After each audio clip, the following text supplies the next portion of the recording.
Bonjour, je m'appelle Marie-Pierre Frigon, je suis étudiante à la maîtrise en sciences biomédicales à l'Université de Montréal, puis ma directrice de recherche est professeure Karine Tremblay.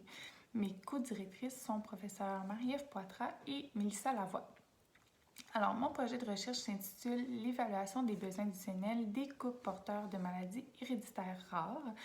Puis plus spécifiquement, on se penche sur l'évaluation des besoins additionnels en matière de planification familiale pour les couples porteurs de la tyrosinémie héréditaire de type 1, de l'acétose lactique, de l'ataxie spastique de Charlevoix-Saguenay, puis de la polyneuropathie sensivo-motrice.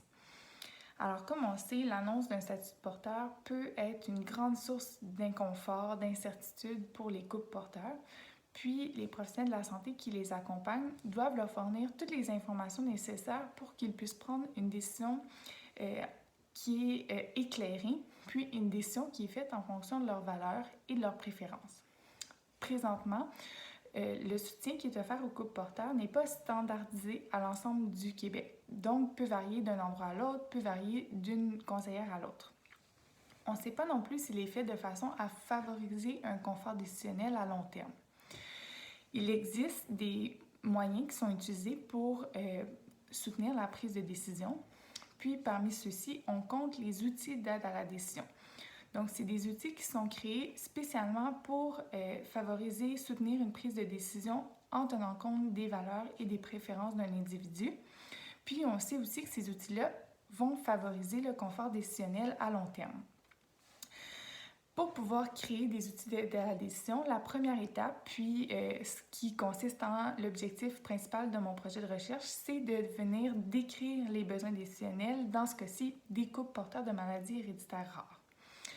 Alors, pour ce faire, on a fait 51 entrevues individuelles auprès de couples porteurs, auprès de professionnels de la santé, puis auprès d'intervenants.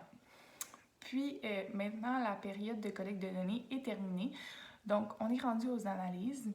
On a quelques résultats préliminaires qui ont relevé que, premièrement, les couples porteurs de l'ataxie puis les couples porteurs de la tyrosinémie ont tous les deux un besoin accru en matière de soutien à la décision.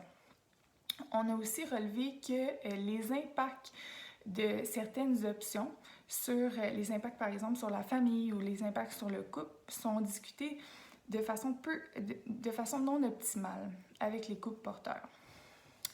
On a aussi relevé que les couples aimeraient avoir une liste comportant toutes les ressources qui sont offertes à eux, donc toutes les personnes qu'ils pourraient contacter en lien avec leur processus de décision.